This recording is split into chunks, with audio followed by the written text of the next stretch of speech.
Tata IPL इतिहास के सबसे बड़का रन चेज इस सीजन अजिंक्य रहाणे के वर्जन 2.0 देहे के मिलल बा। श्रेयस अय्यर के बैट लगातार गरज रहल बा। नयका लयका प्रियांश आर्या गर्दा उड़ावता तो वह रिंकू के झलक देहे के मिल गिल तक केकेआर मजबूत लगाता। की है रनदारी तो सबके भाएला जब रन मशीन मैदान में रहेला। माही भैया जब मैदान में आवेलन तो गेंदबाज लोग के टीडीएस काट देवेला। सबके उके गोड़ छू के प्रणाम। टाटा आईपीएल के कारवां पहुंचल बा मैच नंबर 31 में पंजाब किंग्स बनाम कलकत्ता नाइट राइडर्स।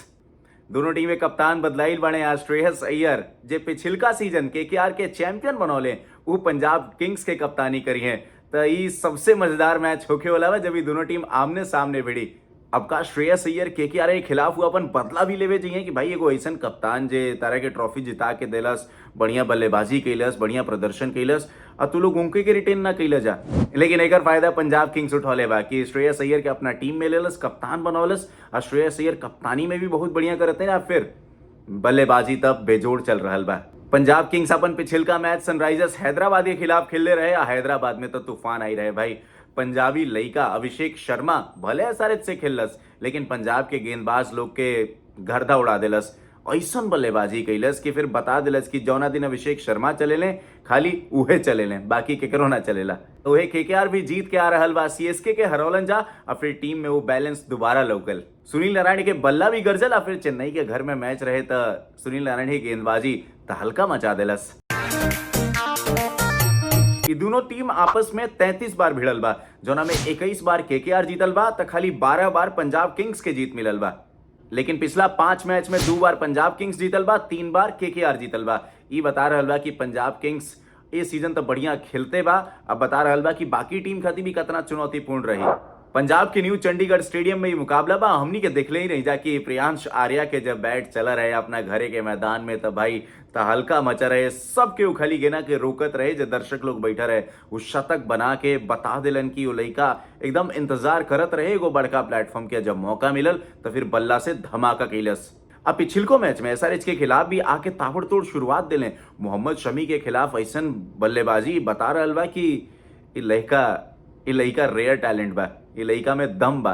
पिछला 10 मैच में ई मैदान में पेस गेंदबाज के 94 को विकेट मिलल बा, स्पिन गेंदबाज के 41 को विकेट मिलल बा। तो तेज गेंदबाज लोग अपन कहर भर पा पहियन जा शुरुआत के ओवर में। केकेआर के कप्तान अजिंक्य रहाणे इस सीजन में बहुत बढ़िया फॉर्म में बाड़े। स्ट्राइक रेट में बढ़ोतरी भइल बा और लगातार बहुत बढ़िया बल्लेबाजी चल रहा बा। डोमेस्टिक सीजन से जौन वो अपन बल्लेबाजी के फॉर्म लेके अइलन नु वो टाटा आईपीएल में भी लौक रहा बा। 6 गो मैच में 204 रन, जोना में 2 गो अर्धशतक बा और स्ट्राइक रेट भी 140 के ऊपर। तो वह क्वांटन डिकॉक मेहनत चल रहा बा लेकिन अभी 150 आइल बा। लेकिन इनका काबिलियत पर कोनो सवाल जवाब मत करी भाई। अगर ये चले शुरू कैले तो शुरुआत में नयका गेंदबाज लोग के भूसी उजर कर देवेले। पंजाब किंग्स के कप्तान सबसे तगड़ा फार्म में बाड़े। 5 गो मैच में 250 रन ये बता रहल बा। में स्ट्राइक रेट पर नजर डाली 200 के ऊपर से 3 गो 50 बा। तो भाई श्रेयस अय्यर तू का खा के आवेला हो, आवेला तो खाली तहलका मचावेला। बल्लेबाजी इतना पॉजिटिव हो रहल बा कि सामने टीम के गेंदबाज लोग के बुद्धि जाम हो जाला। तो वह पंजाब किंग्स के नयका लड़ाका प्रियांश आर्या एगो शतक लगा के बता देले बा कि ये कितना तैयार रहे एगो बड़का मंच खाती। तो फिर आजू के मैच में अपना बल्लेबाजी से भौकाली मचा सकेला। वरुण चक्रवर्ती, सुनील नारायण ये 2 जना पर सबसे ज्यादा निर्भर करी केकेआर। लेकिन वह तेज गेंदबाजी के बात कह लो कहें कि मैदान में तेज गेंदबाज के विकेट मिलेला तो हर्षित राणा आज कोना हिसाब से गेंदबाजी करिए उनकरा ऊपर सबके नजर रही। तो वह पंजाब किंग्स देने से चहल के अभी तक वो जादूगरी नहीं खेल लोकल तो चहल से उम्मीद रही। लॉकी फर्ग्यूसन को बहुत बढ़िया विकल्प बने। अब पिछिलका मैच में तनिसा हैमस्ट्रिंग भई रहे तो पता ना कि आज के मैच खेली हैं कि ना खेली हैं। लेकिन अर्शदीप सिंह इनकरा ऊपर जिम्मेदारी रही या मुश्किल समय में विकेट निकाले जाने ले।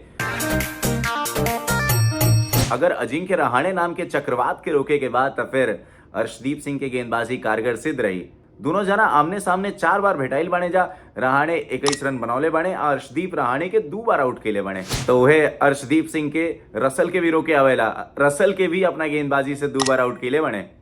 अब सब टीम सोच के आयल भाई ग्लेन मैक्सवेल के रोके के बाद लेंथ गिना फेंक द उल्टा पुल्टा कुछ ट्राई करे जाइए आउट हो जाइए। और ऐसने हाल इनकर सुनील नारायण के सामने भी रहल बा। सुनील नारायण ग्लेन मैक्सवेल के 4 बार आउट केले बाड़े। तो फिर मैक्सवेल भाई अगर तू खेलबा तो सोच समझ के उतरिए, सामने नारायण रही है। ई मैच में भी रिकॉर्ड के घंटी बाज रहल बा, लेकिन उससे पहले रहुआ सब जाई चैनल के सब्सक्राइब करी, शेयर करी, बेल आइकन के दबाई और सबके ओवरी ई वीडियो के भेजी, काहे कि भोजपुरी में क्रिकेट के बातचीत आईपीएल के ज्ञान हम रहुआ सब तक पहुंचावत रहब। केकेआर के टीम एगो अय्यर के तो हटा दिलस, लेकिन एगो अय्यर के रखले बा वेंकटेश अय्यर। अगर उस 60 रन और बना दिए तो उनका टाटा आईपीएल में 1500 रन पूरा हो जाए। अब सोच विचार वाला विषय ये बा कि अगर लॉकी फर्ग्यूसन ना खेलिए तो उनका जगह पर कौन विकल्प लेके उतरी पंजाब किंग्स के टीम। रउआ सब बताई जा कमेंट सेक्शन में जाके कि कौन टीम के पलड़ा भारी लाग रहल बा, और फिर के अपन दावेदारी बढ़िया से पेश करी।